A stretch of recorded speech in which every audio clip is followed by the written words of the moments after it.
Olá, galera do sétimo ano, tudo bem com vocês? Espero que todos aí estejam bem, né? Quanto tempo a gente não se vê aí, já vai para 2 semanas, né? Que a gente não se encontra, não tem aula presencial, né? Mas nós não podemos parar, né? Justamente por conta disso, estou aí fazendo esse vídeo para conversar com vocês aí sobre o andamento melhor da carruagem, né? Inclusive a semana passada eu passei um conteúdo para vocês aí, melhor uma, uma atividade, né? Com 15 exercícios, espero aí que vocês tenham feito esses exercícios, que está lá na sala virtual, sala de aula virtual, tá? Se você ainda não fez, você vai até a sala virtual lá, você vai encontrar atividade, né? As atividades complementares que eu assim coloquei lá, tá bom? E eu quero aproveitar neste momento e começar com vocês aqui um conteúdo novo, né, por conta que não sabemos quando é que nós vamos retornar. Obviamente precisamos aí da resposta, né, das nossas autoridades, né?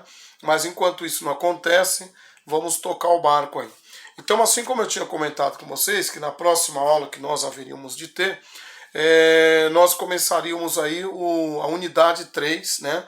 Ou seja, o tema primeiro, que fala aí sobre a integração do território brasileiro, né?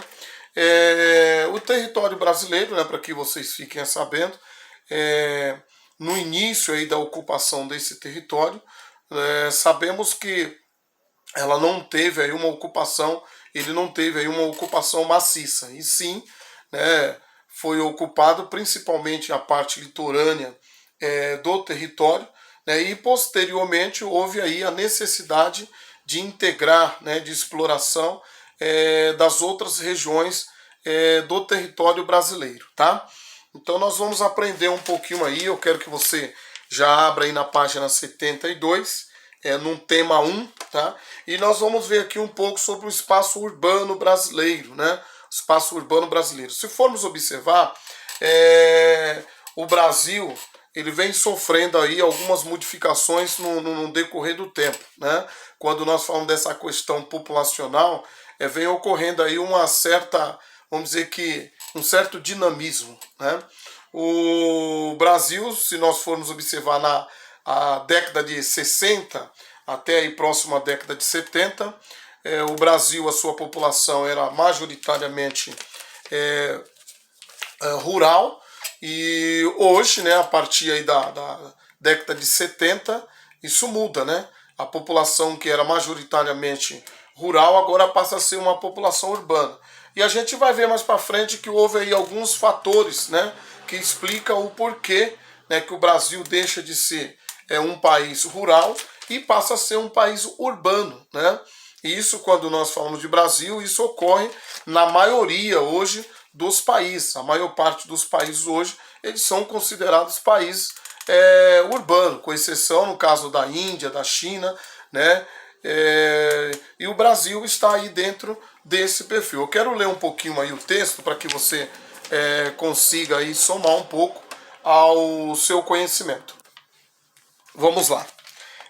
Eu quero ir no segundo parágrafo da página 72, né, que diz assim: a urbanização é um fenômeno observado em todo o mundo. O que eu já falei para vocês aqui, a maior parte dos países, né, são considerados países urbanos, mas nem todos os países são predominantemente urbanos. Na Índia, por exemplo, a maioria da população ainda reside nas áreas rurais. A urbanização brasileira é um fenômeno relativamente recente e ocorreu com muita rapidez.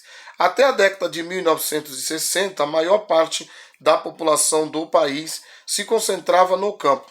Na década seguinte, a população urbana já havia superado a rural. E de 1970 para 2010, saltou de aproximadamente 53 milhões para 160 milhões. Ao mesmo tempo, a população rural, que era de cerca de 41 milhões em 1970, reduziu a menos de 30 milhões em 2010. Pessoal, só para fazer uma correção rapidinho aqui, eu falei com vocês há pouco aí sobre países urbanos e países rurais e pontuei aí inclusive a China, né, falando que a China é um país considerado rural. Na verdade não, tá? A China é considerada um país urbano, tá bom? Só para fazer essa correção aí. A partir de 2011, né, a China foi intitulada aí um país urbano. Anteriormente a essa data, aí sim era um país rural.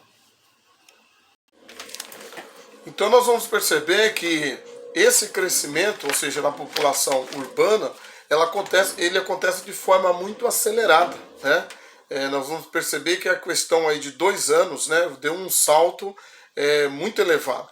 E isso se deve justamente a algumas propostas, né, que as cidades, os centros urbanos oferecem, né, para a população, e acabou se tornando como atrativo para que essa população viesse para os centros. Nós temos um dado aqui, um gráfico, né? Se você observar na página 72, nós temos um gráfico na figura 1, né, a respeito aí dessa crescente, ou seja, desse crescimento da população brasileira nos centros urbanos, né? Se você observar aqui em 1940, né, 1940 nós tínhamos uma população urbana de menos de 20 milhões de habitantes, né? No entanto, se nós formos pegar em 2010, né, esse é um dado aqui de 2010, nós vamos perceber que essa população já estava aí com 160 milhões, né? Bem diferente da população rural, porque a população rural, ao invés de crescer, na verdade ela tipo que dá aquela estagnada, né? E se hoje nós formos observar, essa população rural, ela diminuiu muito mais. Nós estamos falando de um dado aqui de 2010, né? Mais de 10 anos para cá, lógico que vai sair um novo censo aí, e nós vamos ter aí esses dados, mas com certeza essa população ela diminuiu mais. Por quê?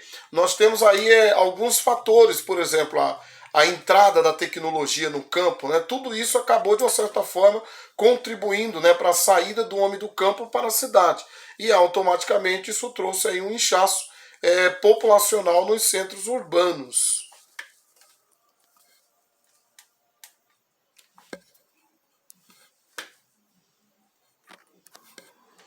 Aqui na página 74, né?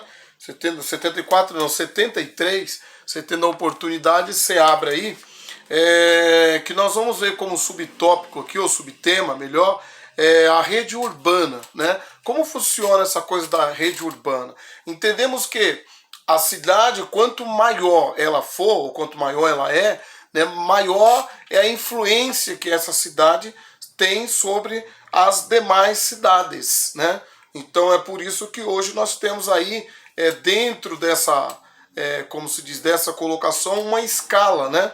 Que quanto maior a cidade, maior é a sua representatividade econômica. E querendo ou não, as cidades menores, né, acabam dependendo das cidades maiores, porque você imagina que o mercado de trabalho nas cidades maiores, ele é muito mais abrangente, mais expansivo do que nas cidades pequenas. Então muitas pessoas acabam se deslocando até mesmo das cidades pequenas para as cidades grandes, justamente por conta dessa influência que as cidades grandes elas acabam tendo. Então nós encontramos aí uma certa hierarquia, né?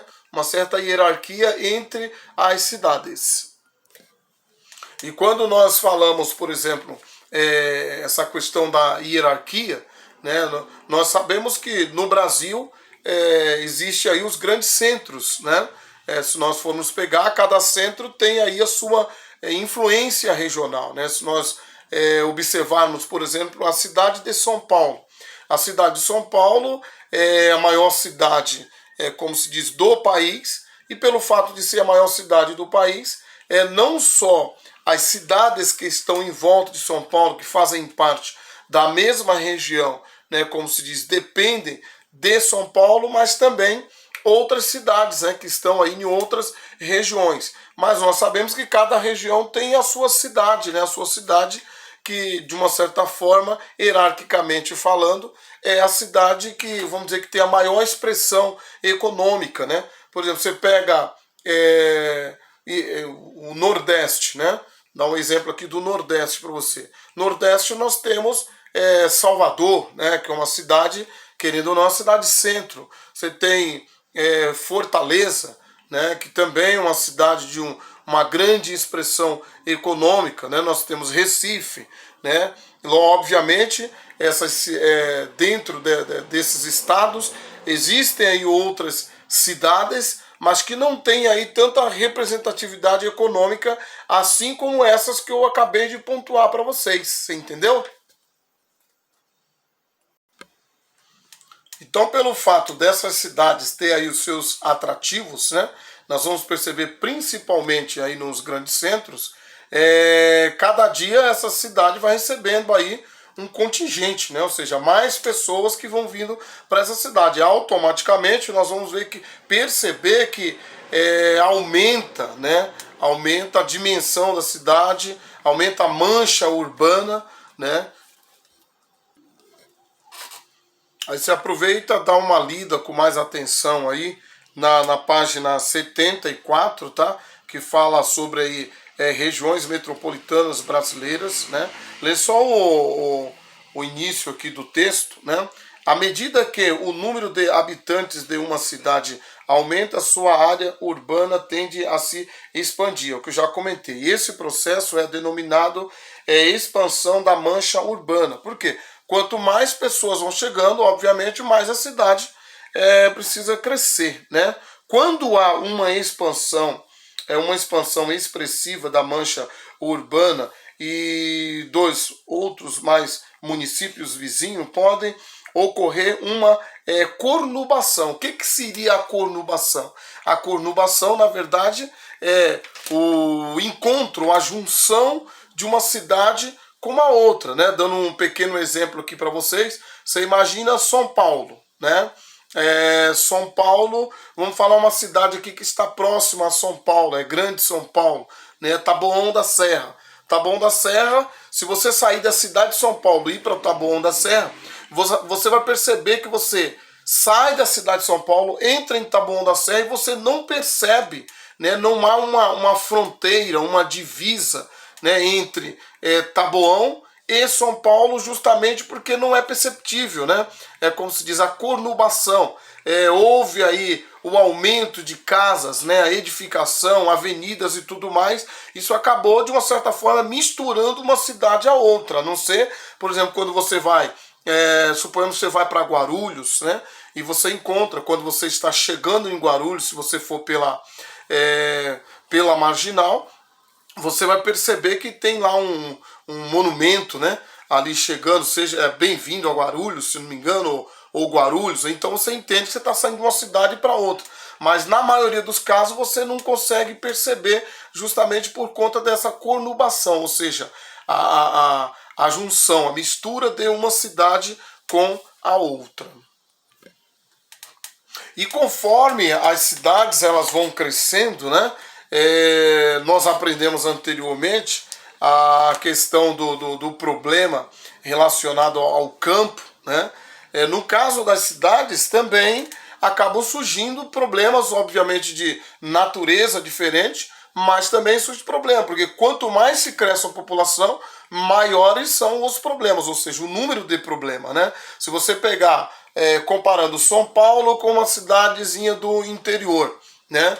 Você vai perceber que, se tratando dessa questão, São Paulo vai ter muito mais problemas a serem solucionados do que cidadezinhas do interior. Então, eu quero pontuar aqui, na página 75, alguns problemas, né, que nós enfrentamos no nosso dia a dia, ou seja, nós que moramos nos grandes centros, né? Por exemplo, um dos problemas, vou ler do início aqui para que você entenda. Os problemas sociais urbanos. Atualmente, os problemas sociais mais comuns dos centros urbanos são a intensificação ou baixa qualidade do serviço público de saúde, né? Nós temos aí esse problema, né? Infelizmente, pelo fato de ter uma população muito grande, o serviço de saúde não dá conta, a demanda é muito elevada. Aí nós temos outro problema, né? A precariedade nos serviços públicos de saneamento básico, né? Em São Paulo, né? Eu acabei de comentar para vocês, por ser a maior cidade do país, também tem problemas e muito mais problemas do que muitas outras cidades, né? Então, se você for, pelo menos, na zona leste, zona sul, mais pro fundão dessas regiões, você vai encontrar, né, infelizmente, esgoto a céu aberto. Esse é um dos problemas. Se você observar, por exemplo, aqui na página 75, tá? Na página 75 nós temos uma foto aqui na figura 5, tá? Que ilustra muito bem aqui um dos problemas, né? Ou seja, urbano, né? E um desses problemas é justamente o que aqui? Nós vamos ver que tem um córrego aqui a céu aberto. Vamos ver aqui dejetos, né, que foram lançados nesse córrego, né? Isso é um tipo de poluição, né, ou seja, para a cidade é um problema que deve ser sanado, mas por conta justamente da população, né, nós estamos falando de uma cidade que tem uma população muito elevada. Ou seja, estamos falando aí de uma cidade que tem mais de 12 milhões, né, de habitantes, né? Isso aí está o porquê desses problemas, né? Quanto maior a população, maiores são os problemas também, né? Deficiência e precariedade do sistema de transporte coletivo, né? O que nós sofremos aqui. Elevados índices de violência, né? Quanto maior a cidade, maiores problemas dessa natureza nós temos. Por quê? Porque nós estamos falando de muitas pessoas que não foram atrás de uma qualificação profissional, muitas pessoas que não foram inseridas no mercado de trabalho, até mesmo a questão do desemprego, né? Isso não quer dizer que justifica, né? Mas acaba explicando o porquê, ou seja, do índice de violência também acaba contribuindo, ou seja, para que haja aí, né, como se diz, mais um problema a ser somado nas grandes cidades, né? Estou falando aqui de São Paulo, mas isso acontece no Rio de Janeiro, Belo Horizonte, os grandes centros, tá? Salvador, Recife e daí por diante. Então, assim como nós temos, né, os problemas relacionados à questão socioeconômica, né, os problemas sociais, a gente também tem os problemas ambientais, né? Os problemas ambientais são coisas que nós convivemos aí no nosso dia a dia. Se você puder dar uma lida aí, tá? Na página 75, no segundo texto, tá?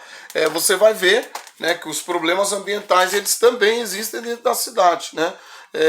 Um pequeno exemplo, você sai na rua aí, dia a dia, a gente encontra móveis jogados por aí, você encontra lixo jogado, esgoto, né, assim como já comentei, a céu aberto, né, você vê que é um problema muito sério nessa questão da infraestrutura, né? Tem pessoas, vocês têm a noção, que moram em São Paulo e ainda não têm acesso ao saneamento básico, né? Não tem acesso a água encanada, não tem acesso a rua pavimentada, né? Tudo isso são problemas gerados pelos grandes centros.